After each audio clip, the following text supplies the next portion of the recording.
So in this video, I'm going to explain how you solve the question that you see in front of you. So we have an equation, z to the power of 4 plus az cubed plus bz squared plus cz plus d is equal to 0. And we know that a, b, c, and d are all real numbers. Given that this is a quartic equation, we're going to have 4 roots.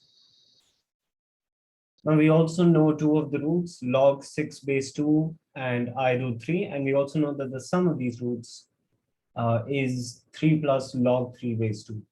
In the end, we have to prove that 6a plus d plus 12 is equal to 0. So first off, let's try finding the other two roots. So we have one of the roots as I root 3, and we know that imaginary roots exist in pairs, one positive, one negative. So we know that the other root is going to be negative I root 3. Now, to find the fourth root, we're going to have to employ the use of the sum of the roots. So the sum of the roots is 3 plus log 3 base 2, and that's equal to the sum of the roots. So that's going to be I root 3 plus negative I root 3 plus log 6 base 2. And we have our fourth unknown root, so I'm going to call that alpha. So we can simplify this. 3 plus log 3 base 2 is equal to log 6 base 2 plus alpha. Now we have two of these terms which are in terms of log base 2. So let's try and convert all the known terms into log, or in terms of log base 2. So we here 2 to the power of 3 is 8. So we can write 3 as log 8 base 2. And then we can write the rest as it is. In fact, we can move the log 6 base 2 to this side, write it like this, and this is all equal to alpha. Using the log laws, we can simplify this entire expression. So everything can be written as such. So because this is log 8 base 2 plus log 3 base 2, we can write this as log 8 times 3 base 2. And over here, we've got minus log 6 base 2. Again, using log laws, we know that's divided by 6, all base 2. So this is equal to alpha. This simplifies down as such.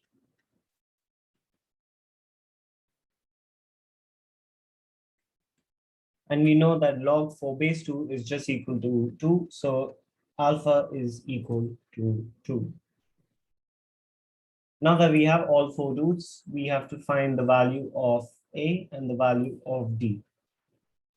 So we have a as the second coefficient, and we know that the sum of all roots, so I'm going to say S of r, is equal to the negative coefficient of the second term divided by the coefficient of the first term. Over here, we have the second term coefficient as a, and the first term does not have any coefficient, so the sum can be written as negative a. We know that the sum is equal to 3 plus log 3 base 2. So 3 plus log 3 base 2 is equal to negative a, which means that negative of 3 plus log 2 is equal to a. So we have this as the value of a.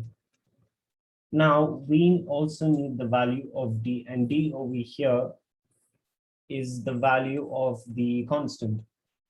So once again, we can use another formula to help us.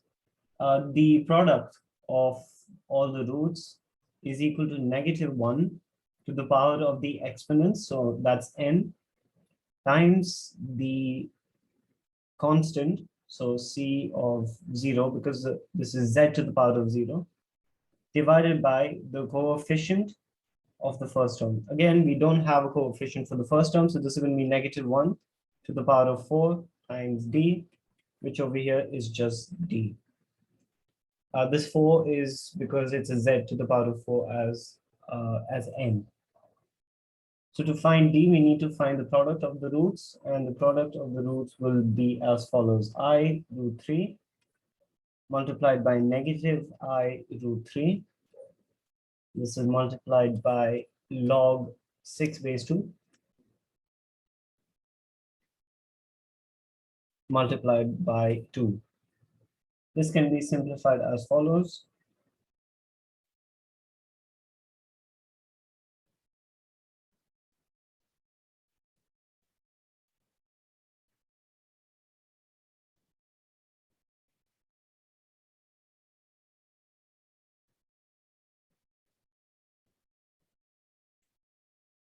So we have a value of d as 6 log 6 base 2.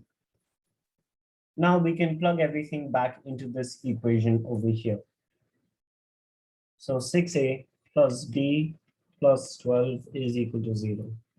So let's focus on this side, the left-hand side of the equation. So LHS equal to 6a plus b plus 12. Now this is equal to 6 times the value of a that we found over here, which is negative 3 minus log 2 log 3 base 2 plus d, which over here we found as 6 log 6 base 2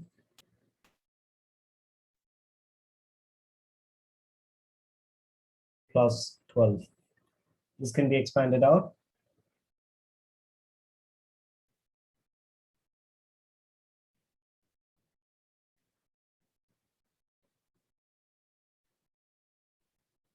This can be then simplified.